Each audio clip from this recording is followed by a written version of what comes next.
Paris 2024, quand on ferme les yeux, aujourd'hui, je me vois déjà après la compétition sur un petit, je sais plus comment on appelle ça, des boîtes, une estrade, là sur la marche la plus haute, les bras au ciel, en train de pleurer avec une belle médaille d'or autour du cou.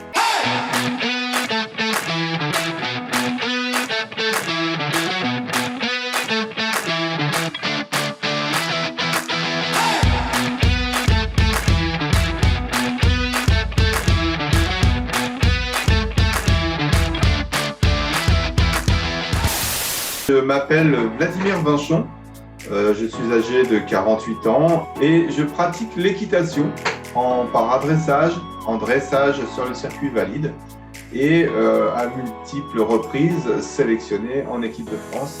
Dans la vie, je suis agent Enedis, mayennais d'adoption puisque je suis arrivé en Mayenne il y a environ une vingtaine d'années et picard de naissance. Mon palmarès, donc, il a débuté en 2011, l'année à laquelle je suis rentré dans cette discipline qui est le paradressage, où j'ai une 4e place en individuel au championnat d'Europe, multiples médaillés au championnat de France, 2e participation aux Jeux paralympiques de Tokyo l'année dernière, et avec une belle 9e place et un tout jeune cheval. Et puis cette année, en dernier lieu, je termine 6e des championnats du monde. J'ai débuté donc les cours de poney à l'âge de 8 ans. C'est un animal qui m'a vraiment capturé, je sais pas. Et puis j'ai décidé très rapidement d'en faire de faire de ma passion mon métier. Donc je suis parti dans les courses, dans les chevaux de course, les galopeurs. J'ai été très rapidement, en tout cas dès que j'en ai pu, professionnel de l'obstacle. Et puis à l'âge de 20 ans, j'ai eu un accident de la circulation. J'ai eu un choc frontal avec une autre voiture. J'ai été amputé d'une jambe. Et j'ai recommencé le sport. J'ai joué au basket fauteuil jusqu'en National 2. Et puis derrière ça, les chevaux sont revenus au grand galop.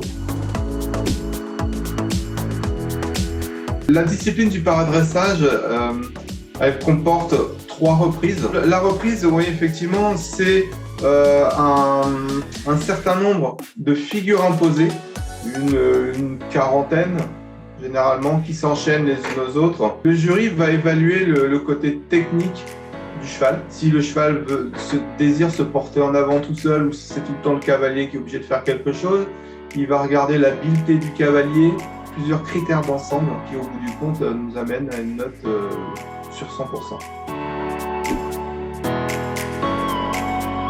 Lever le matin à 6h, j'emmène mes enfants à l'école et je fais 8h midi. Et ensuite, je pars en prépa physique, soit en piscine, soit en salle de musculation ou autre. Et puis après, je vais monter mes chevaux. 6 jours sur 7. On a quand même des saisons à 60 000 €. J'ai quelques entreprises qui me suivent, j'ai un département qui me soutient. On est toujours obligé de mettre un petit peu de sa poche, mais effectivement, j'ai la chance d'être dans un département qui est un berceau de l'élevage du cheval de trot. Donc la Mayenne est quand même une terre d'élevage, reconnue terre d'élevage pour le trotteur français.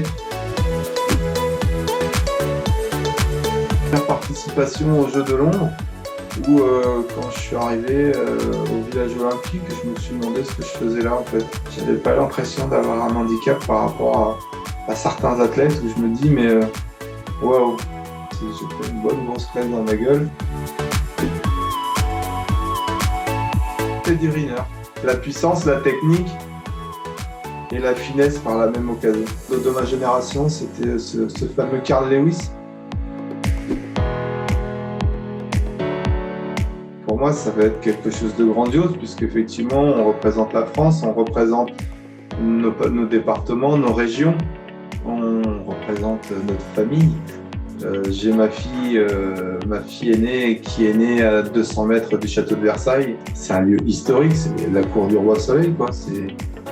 J'espère qu'il va briller ce jour-là. la médaille d'or. C'est une grande première dans le paradressage. Effectivement, on a des nations fortes, mais c'est pareil, on s'en rapproche. On s'en rapproche gentiment. Il nous reste plus que 2 ans. Mais voilà, on a encore 2 ans pour démontrer que la France sera bel et bien présente sur les podiums aux Jeux de Paris.